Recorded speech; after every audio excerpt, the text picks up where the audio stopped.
semaine entrepreneuriat, c'est une semaine qui se déroule complètement différemment du reste. Certes, voilà, on forme des ingénieurs en génie urbain, mais l'ingénieur de nos jours doit être ouvert à toute discipline et à tout domaine, à toute thématique qui peut toucher de près ou de loin le monde de l'ingénierie. Ça change beaucoup de ce qu'on fait d'habitude, à la fois le format. On bosse toute une semaine avec un groupe sur un seul projet.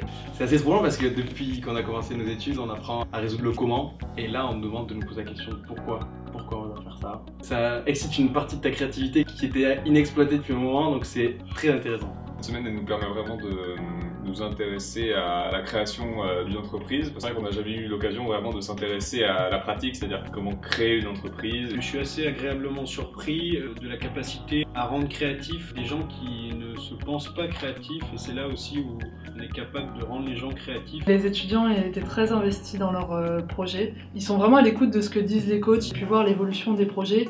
J'ai eu de très bons échanges avec les différents groupes pour les faire réfléchir sur le concept d'entreprise. Au niveau technologie, il y a pas mal de boulot. Il y a de bonnes idées de business. C'est différent parce que c'est vrai que je travaille habituellement avec des entreprises qui sont quand même plus matures, et là on est avec sur des stades beaucoup plus amont. J'ai beaucoup plus de choses à leur apporter.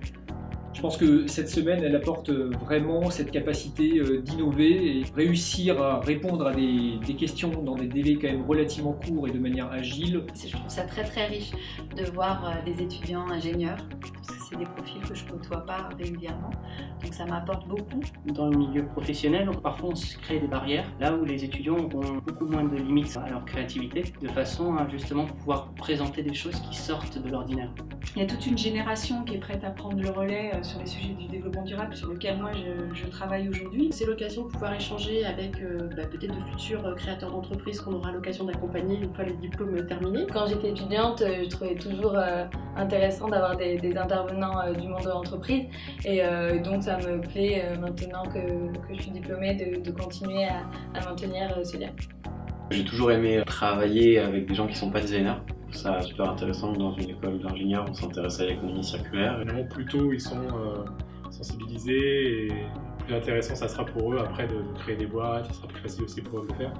C'est justement important de pouvoir participer à ces réflexions, mais aussi de pouvoir se rendre compte de l'enthousiasme qu'il y a autour du projet d'entreprise, la création d'entreprise, contribuer, et puis pourquoi pas donner envie de se lancer, ou en tout cas de rejoindre des startups.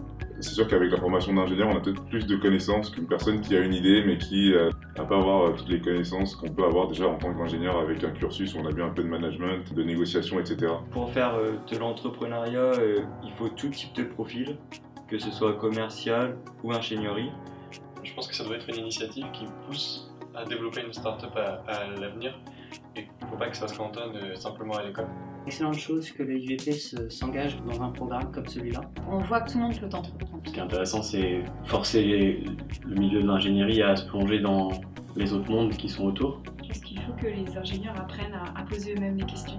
Sinon, on se retrouve avec des ingénieurs qui conçoivent des bombes atomiques, parce qu'on leur demande de le faire. Dans le cursus ingénieur, on est souvent amené à appliquer des choses ou à manager, etc. et jamais à inventer, en fait. Aujourd'hui, l'ingénieur n'est plus l'ingénieur qui simplement fait des calculs. L'ingénieur doit comprendre l'autre.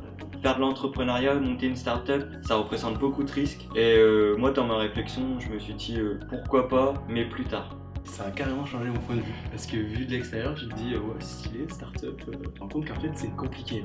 Aujourd'hui, on voit beaucoup plus de profils ingénieurs qui font de leur start-up. Après, pour les étudiants, il y a différentes possibilités. S'ils veulent entreprendre, il y a le statut national d'étudiant entrepreneur.